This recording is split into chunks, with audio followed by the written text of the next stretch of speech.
Hi, this is Dr. Perry Carpenter. I'd like to thank you for taking the time to join me on today's video. On today's video, I'm very excited because we're starting a brand new program, and the program is entitled The Slippery Slope of Substantial Medical Evidence. And this is going to be a fascinating program for you. This is a program that is long overdue. This is a program that's very greatly needed by the qualified medical evaluators in our profession, and this is a program that has the potential to change your QME reporting entirely and completely tomorrow, and those changes will be nothing but for the better, for the improvement of your reports, for increased usability of your reports by the parties who rely upon us as qualified medical evaluators to provide opinions and conclusions that can be used to resolve disputed issues in the workers' compensation system. I promise you that if you adopt the procedures that are described in this program,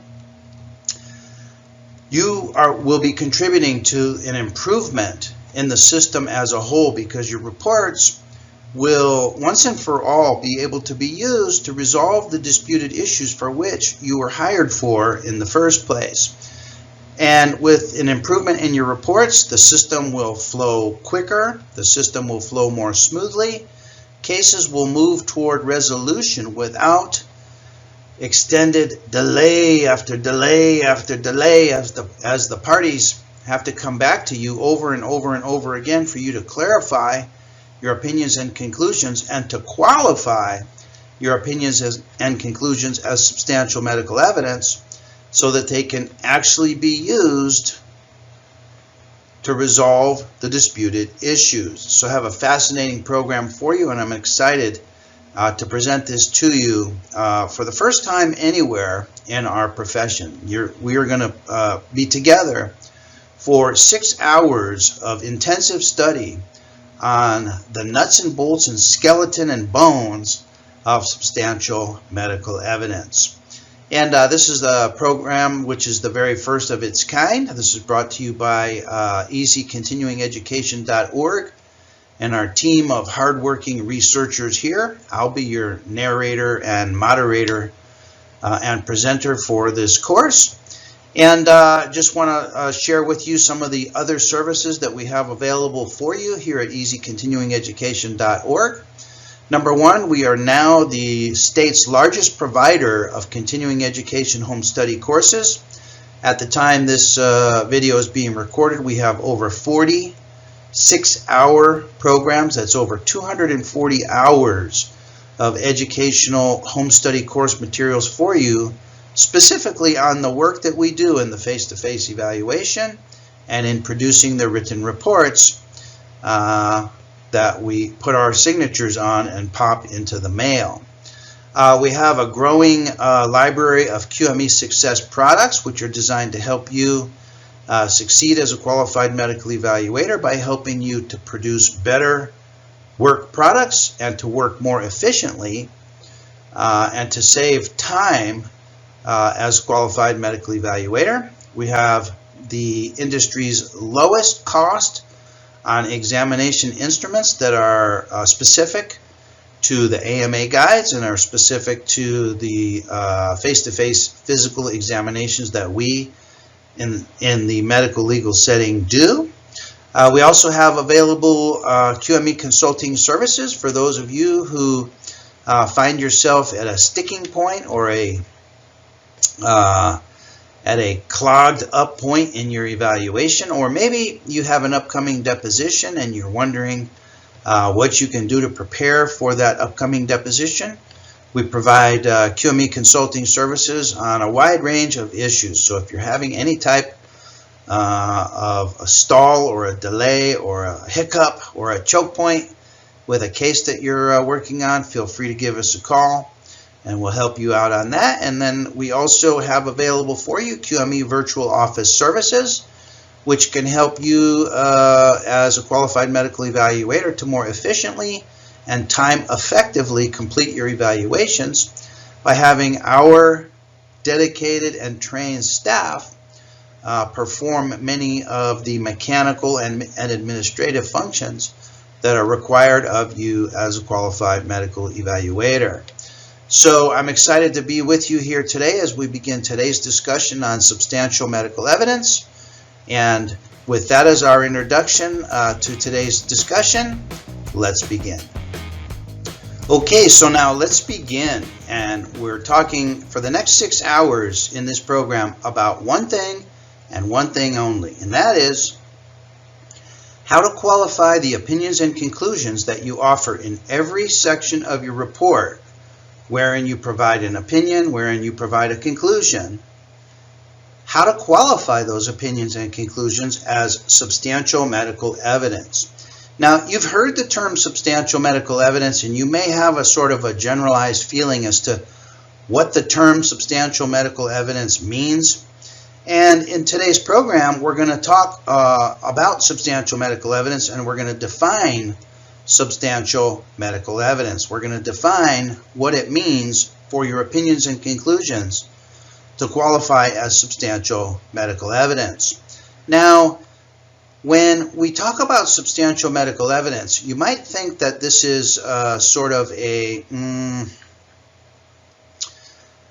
concept that's imposed upon us. It's a criteria, or it's a requirement that we must bend our opinions and conclusions into in order to make them better opinions and conclusions, or to make them opinions and conclusions that the parties can swallow when they read those opinions and conclusions in our reports. And let's just talk about what substantial medical evidence is.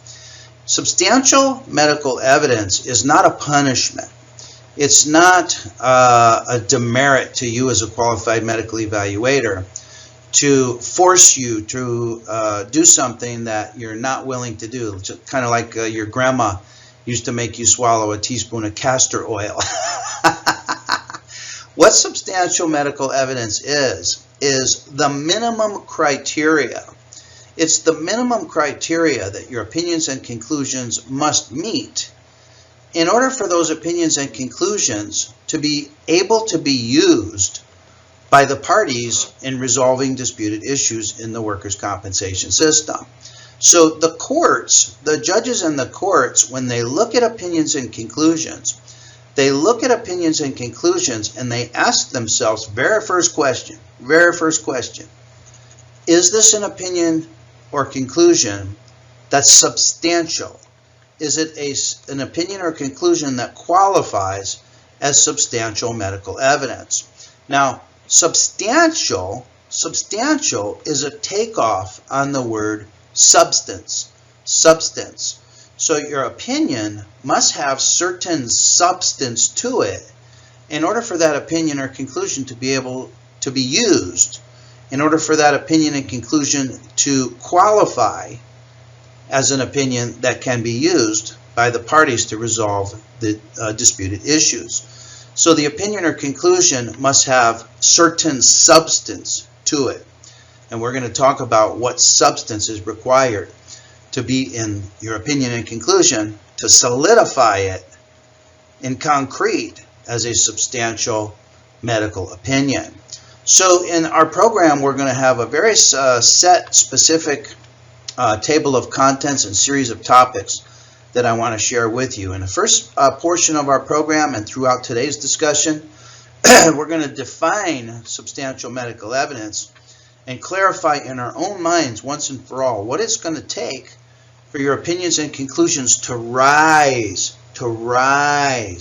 up in quality and to rise up in substance such that they become actual gold-plated opinions that rise to the level of substantial medical evidence.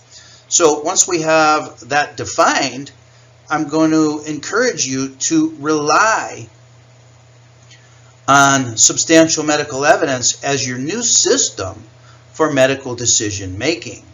Then let me just explain that. In qualifying your opinions and conclusions as substantial medical evidence, the purpose for doing that and the reason that opinions are required to be substantial by the courts is because reasons and opinions and conclusions that are substantial have the greatest likelihood of being true, have the greatest likelihood of being accurate, have the greatest likelihood of being the correct and actually proper opinion or conclusion, whatever it may be, to fit the scenario or circumstance of the case.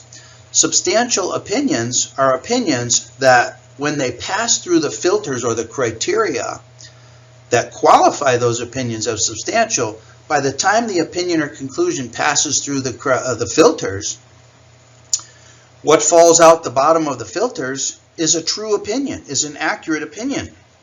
It's the proper opinion. This is the reason, this is the necessity of qualifying your opinions and conclusions as substantial, so that when you finally put those opinions and conclusions on paper, those opinions and conclusions will likely be based on the technology that we have. They will likely be the most correct, proper, and accurate and truthful opinion or conclusion that fits the facts and circumstances of the case. So you can rely on this system in every single circumstance in your reporting wherein you get to a difficult choke point and it's required that you come up with an opinion or conclusion. This is a system for medical decision making that will help you arrive at the true opinion, at the accurate opinion, at the perfectly correct opinion for every single circumstance of every single case that you will ever handle from now until your retirement as a qualified medical evaluator. So once we go through that, I'm going to show you how to integrate substantial opinions into the body of your report, such that every single opinion that you offer throughout the body of your report is a solid opinion. It's as solid as a rock. It's an irrefutable opinion. It's an ironclad opinion. And why is it irrefutable and why is it ironclad?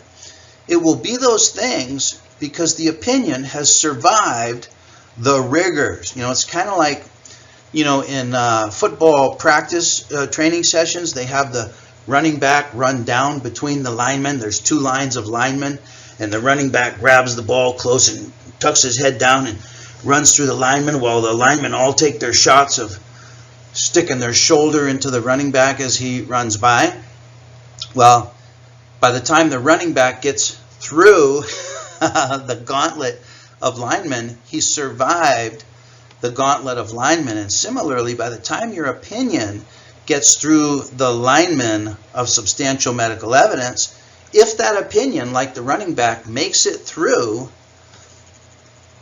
the line, if it survives the line, it's a true opinion that you can rely on, that you can feel comfortable that you've done everything possible that you can do, and you can relax knowing that you've always made the correct decision in every single circumstance. What a great feeling. What a great feeling. Therefore, if you're ever called to deposition on your opinions or conclusions, you can relax, because when the parties question you as to why you came up with the opinion or conclusion that you offered in your report, you'll have reasons, you'll have facts, you'll have criteria.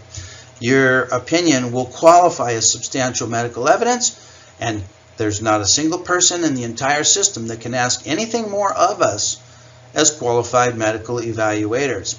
This is the promised land of qualified medical evaluation work that we do. The promised land is to elevate your opinions and conclusions to the lofty ideal, the lofty standard of substantial medical evidence. And if you can do that, you've reached the pinnacle of your career. You've reached the highest heights that you can aspire to.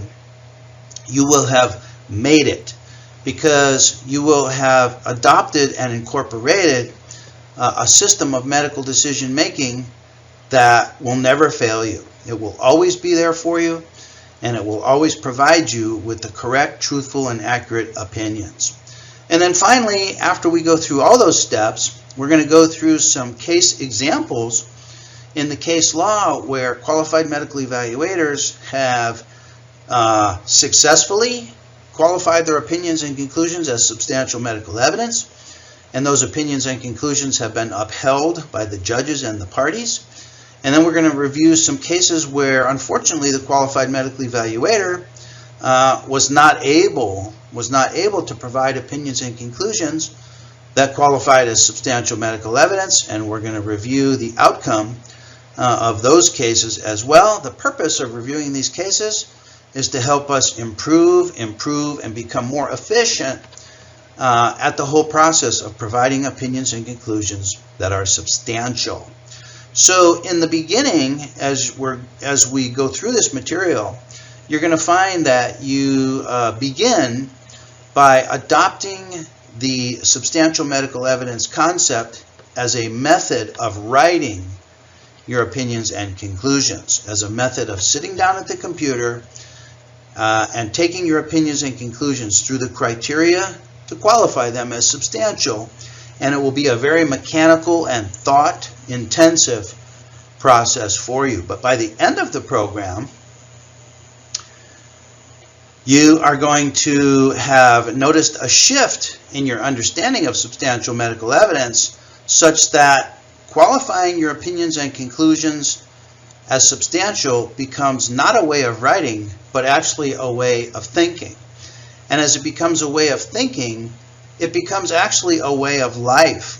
And you're going to find that your whole orientation towards opinions and conclusions changes, even in your daily conversations with people and in your interactions on a daily basis with friends, family, co-workers, colleagues, etc. As you adopt the concepts of substantial medical evidence, your whole approach to conversations is going to change. And I'll share some of those funny stories with you as we go. Okay, so let's get into today's discussion, and let's define substantial medical evidence, and let's trace some of the concepts of substantial medical evidence back in history that bring us up to the point where we are today. Okay, so let's begin, and let me begin by saying that you have probably been around for a limited time in the history of the California workers' compensation system. I know I've been around but a mere fraction of the existence of the entire system. And the concepts of substantial medical evidence, although they may sound like novel and contemporary ideas and language to you, substantial medical evidence has been around for a long time. And substantial medical evidence was defined long ago, prior to us being in the current system that we're in. Right now, as this is being recorded, all of us are in the 2005 Permanent Disability Rating System associated with the AMA Guides 5th edition. And we've been through some reforms such as Senate Bill 899 and Senate Bill 863, and that creates the current climate that we're in the workers' compensation system here in California. But long before that, substantial medical evidence has long been defined by case law, because all throughout recorded history, the courts have a minimum criterion to be able to settle difficult issues. And that is that opinions that the court relies upon, opinions and conclusions that the courts rely upon, have to and always have had to qualify as substantial opinions and conclusions. And so let's review some of these cases, some of which are older cases whose principles still apply, even though the environment and the climate in which decisions were made at the time is different from the environment and the climate and the rules and the laws in which decisions are currently being made. The concept of substantial medical evidence throughout the decades has not changed. So it's an ever persisting and ever existing requirement that will exist and persist even beyond our careers as qualified medical evaluators. So some of the important and landmark cases that have shaped the concepts of substantial medical evidence include the Zemke case, and I'll give you a couple quotes from the Zemke case, the Garza case, the West case, the Granado case, and then of course the concepts of substantial medical evidence were finally solidified forever and become binding on all the courts in the en banc decision of Escobedo versus Marshalls. So I'm going to share with you some of the key phrases and key findings and key conclusions of each of these cases as we assemble our foundation, our format, our recipe for substantial medical evidence that we can actually use in our very next report. Okay? So let's go over some of these important findings from these historic cases. So the first case I want to share with you is the Zemke case, and I have that right here for you. This is Zemke versus the Workers' Compensation Appeals Board. And this is not a new case. This is a case from June 28, 1968, if you can imagine that. This is being recorded in 2020. So this case is at least 52 years old, and yet the principles espoused regarding substantial medical evidence in the Zemke case still persist and are still applicable today because substantial medical evidence has not and will not change going forward. Okay? So the Zemke, one of the key findings and conclusions from the Zemke case is that an opinion that does not disclose its underlying cause, its underlying basis, and gives a bare legal conclusion does not constitute substantial medical evidence. So with that definition in mind, can you think of an opinion that gives a bare legal conclusion that we might use in our qualified medical evaluating reporting? Can you think of an opinion that basically consists of a bare legal conclusion with no basis for that conclusion? How about an apportionment determination where you as a qualified medical evaluator say something similar to the following. In my opinion, 80% of the permanent impairment is due to the industrial injury, and 20% is due to pre-existing degenerative changes of the spine, period. That is what is defined as a bare legal conclusion. You might see some references refer to a statement like that I just gave you as the conclusory portion of the opinion. It's the bare legal conclusion. Now, a bare legal conclusion that does not give its basis does not qualify as substantial medical evidence. So how could you make that conclusory portion of the opinion, 80% due to the industrial injury and 20% due to the other factors, how could you make that conclusory bare legal conclusion a substantial opinion? You would do that by providing the underlying basis of the opinion. So in order to do that, very simply, you might say, in my opinion, 80% of the permanent impairment is due to the industrial injury, and 20% of the impairment is due to pre-existing degenerative change, period. My bases is plural of basis, my bases for these conclusions, and there's two conclusions there, correct? There's the conclusion that 80% is due to the industrial injury and 20% is due to other factors. Those are two conclusions. So you might say, my bases for these conclusions include, and then you would provide your bases for each of the conclusions. Can you see that your bare legal conclusion was actually two conclusions? It was a conclusion for 80% and it was a conclusion for 20%. That's two conclusions.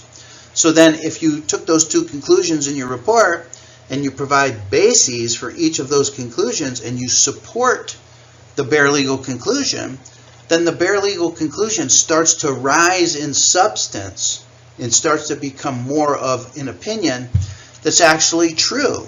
As it rises in substance with more and more bases, more and more support, the opinion approaches truth. It approaches the true, proper, and correct opinion. So we have Zemke to credit for that finding. With Garza, Garza told us that any award, any order, or any decision of the board must be supported by substantial evidence in light of the entire record.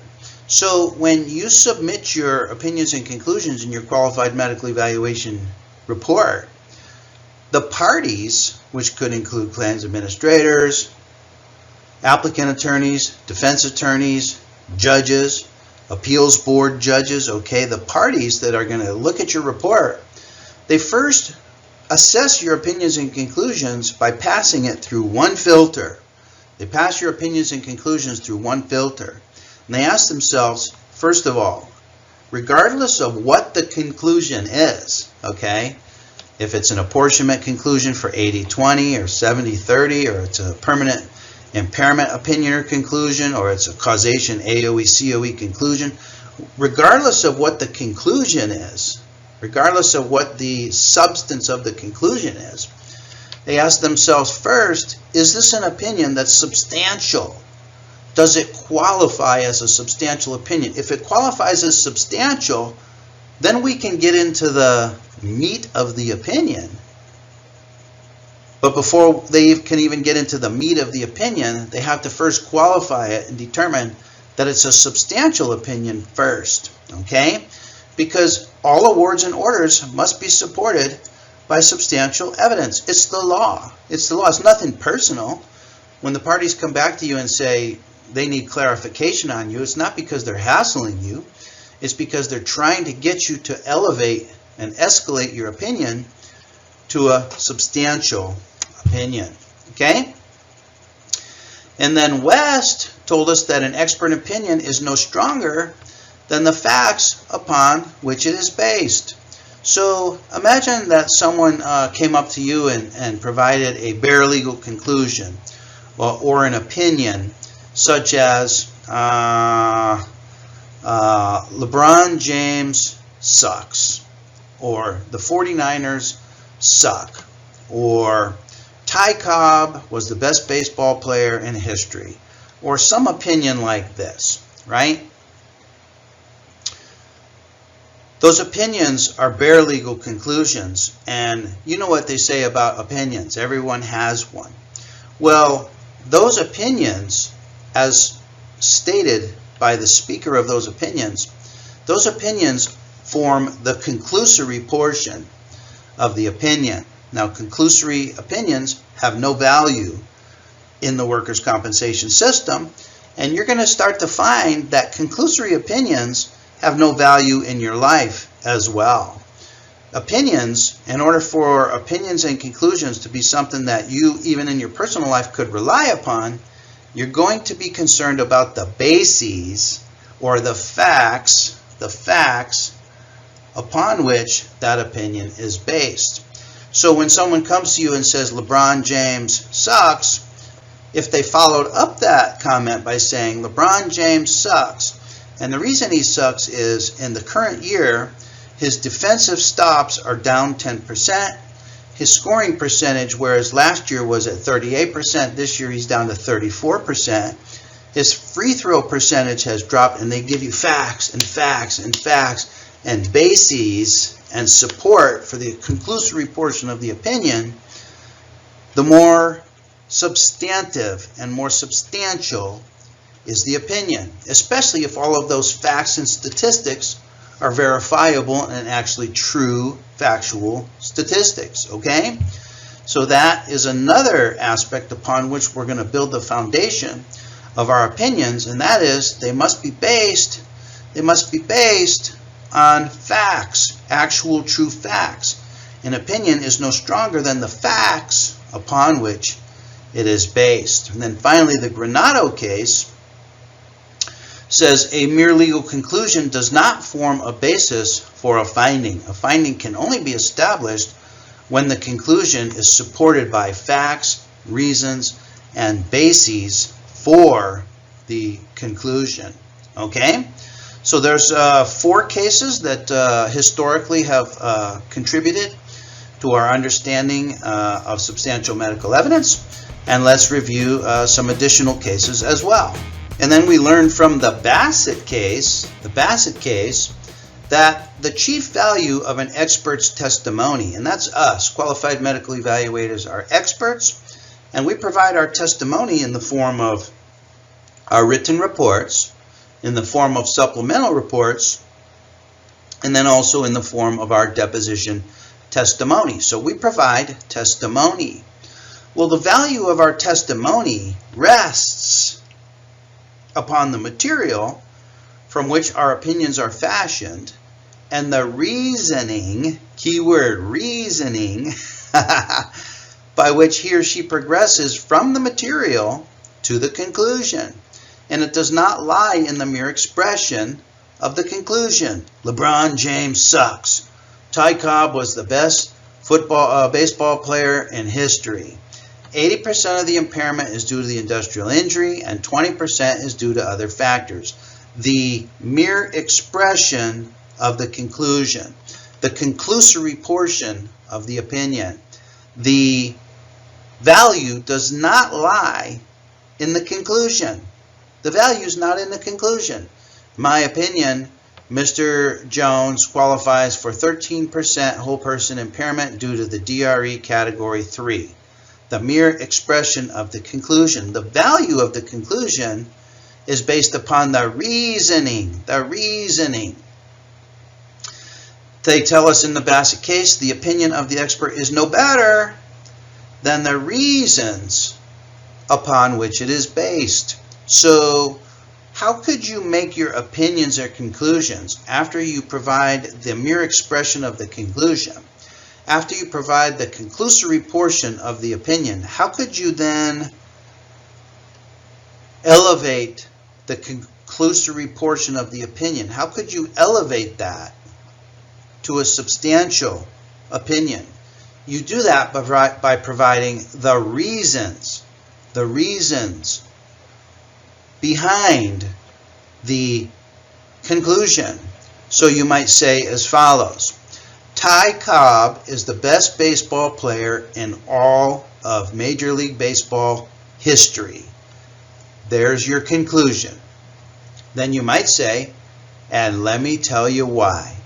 Let me give you the reasons why I say that. Let me give you the material from which I arrived at that conclusion. And you list facts, reasons, explanations, support, and you provide not only voluminous reasons, but also compelling reasons.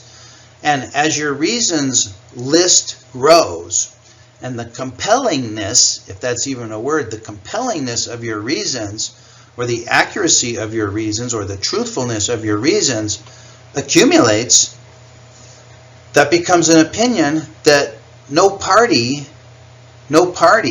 can refute. No party can trounce that opinion and say that opinion has no substance, because it has substance.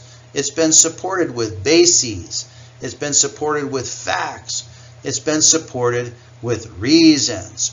So every single time, in every single case in your report where you offer an opinion or conclusion, the mere legal conclusion, the bare expression of the legal conclusion does not form a basis for a finding until and unless it's supported with reasons. So every time you provide an opinion or conclusion in your report, follow it up with the following statement.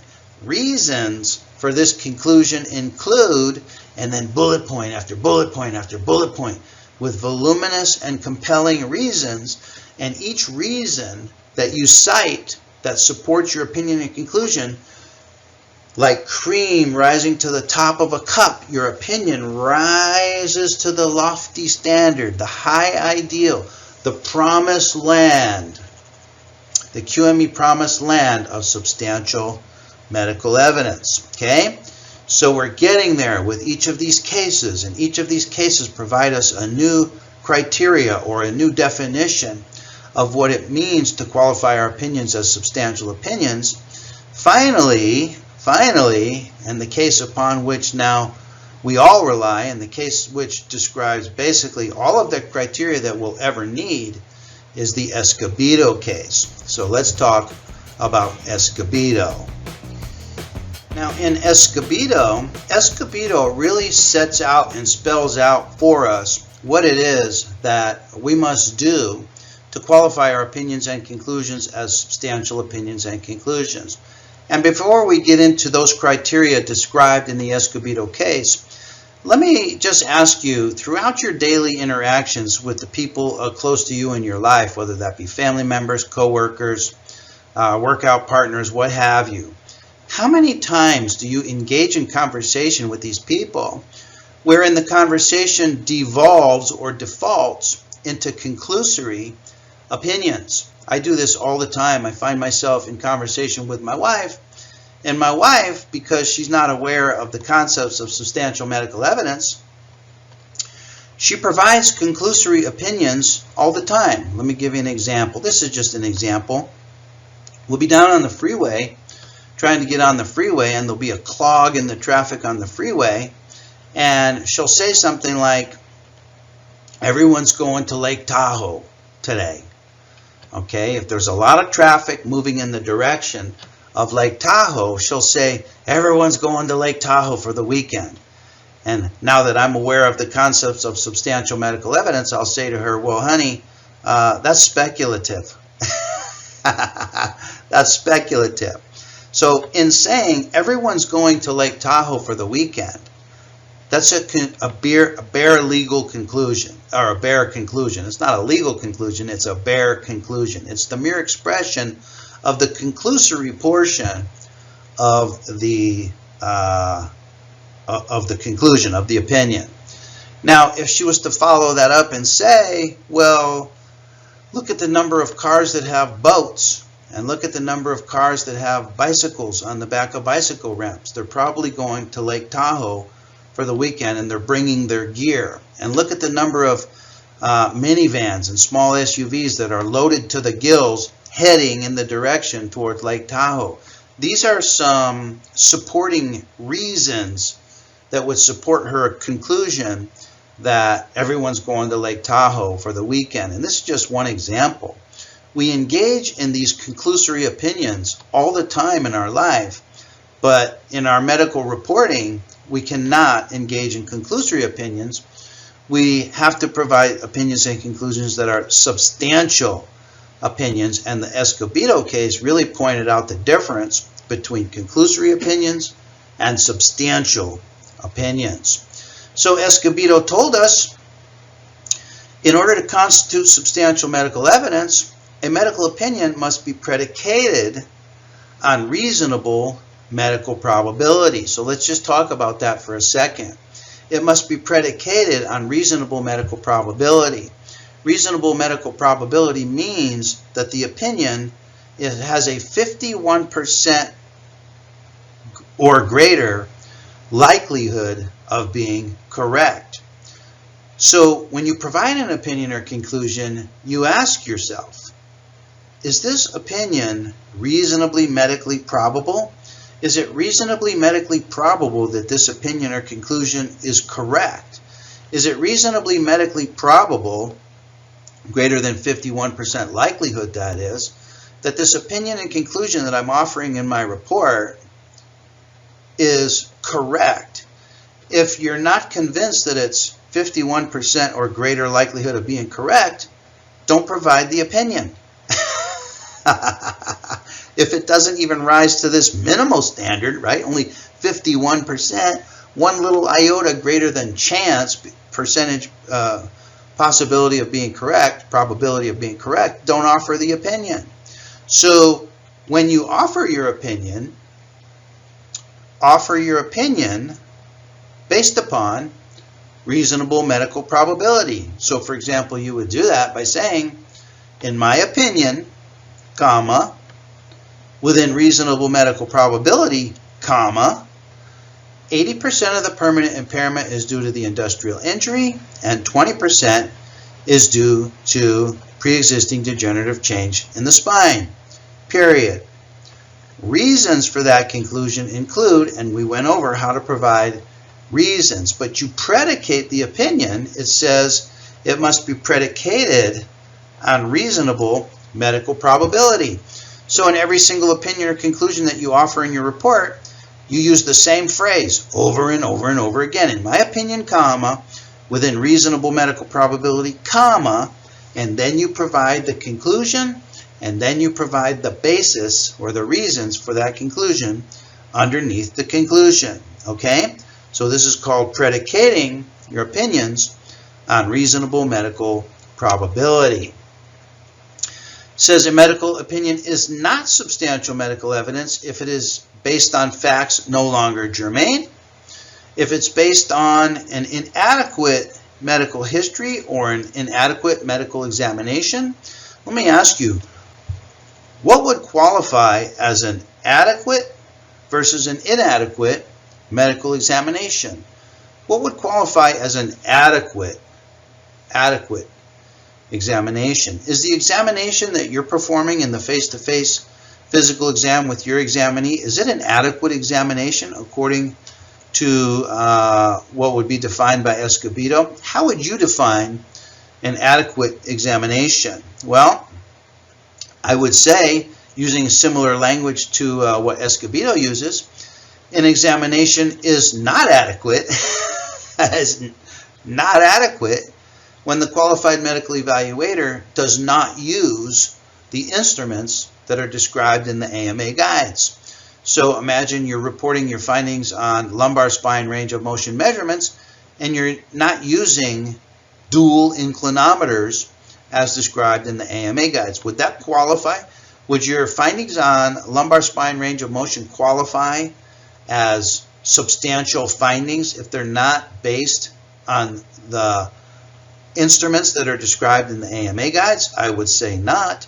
And if I was an opposing attorney looking to shoot down your opinion or conclusion, I would chip away at your exam. If I found your exam did not comply exactly with the requirements of the AMA guides, I would shoot it down as an inadequate exam. Okay?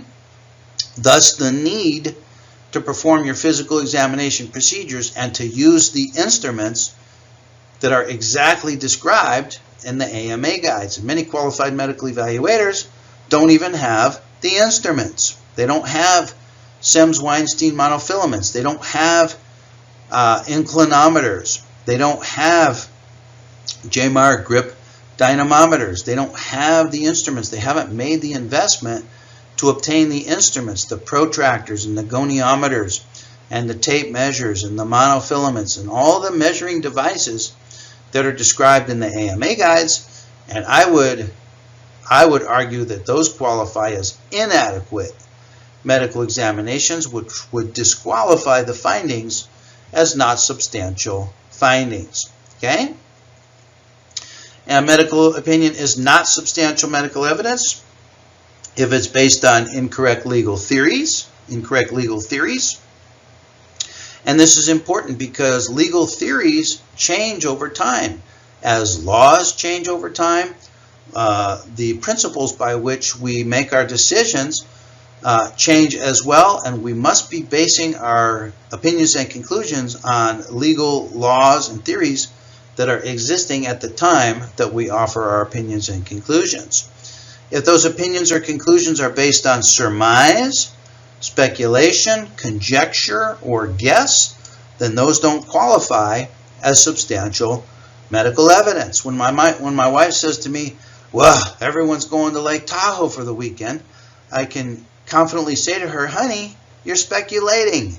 You're speculating. And we speculate all the time, but that has no place in our medical legal reporting because the parties cannot use opinions that are based on guess, surmise, conjecture, or speculation. Finally, a medical opinion, a medical report, is not substantial evidence unless it sets forth the reasoning behind the physician's opinion, not merely his or her conclusions. So this is where it gets difficult sometimes. Sometimes we're compelled and we're inclined and we're motivated to provide the opinion or conclusion. 80% is due to the industrial injury and 20% is due to other factors. We're motivated and we're inclined to default to providing the conclusion. Okay? But where it gets difficult is where we have to sit down and do the complex medical decision making of supporting that opinion or conclusion with reasons. And each of those reasons have to be based on reasonable medical probability, meaning a greater than 51% likelihood of being correct. And as you list the reasons in your support of your opinion or conclusion, you look at those reasons and ask yourself, are any of these reasons speculating? Are any of these reasons guesses? Are any of these reasons just my surmising that this is the correct reason? Or, on the other hand, is this reason reasonably medically probably correct? And this is how you begin your medical decision making in elevating your report to the high ideal of substantial medical evidence so that it can be used by the parties. Okay, so in our next session, I'm going to share with you several case examples where doctors have tried. They've tried to provide opinions and conclusions that were substantial, but they failed. And the reason that they failed, as we're going to see, is that the conclusion that they were trying to provide in the first place, the outcome or the conclusion that they were trying to orchestrate in the first place, was not the perfectly naturally right outcome to begin with. The perfectly naturally right outcome of every case involves conclusions that can be supported. It involves conclusions that have reasons behind the conclusion. It involves opinions and conclusions that have bases, that are not surmise. They're not based on speculation. They're not based on conjecture. They're reasonably medically probably correct, which when you have several bullet point reasons, each of which is reasonably medically probably correct, it's like hiking up your opinion using a rope and a pulley. You hike your opinion up to the high ground of substantial medical evidence. I'm going to go over with you several cases, which is going to be a tremendous learning experience in our very next session. So I want to thank you for taking the time to join me on today's session. I look forward to being with you on our very next session, as well as we continue our new program entitled The Slippery Slope of Substantial Medical Evidence. For now, this is Dr. Perry Carpenter wishing you best of success in your career as a qualified medical evaluator.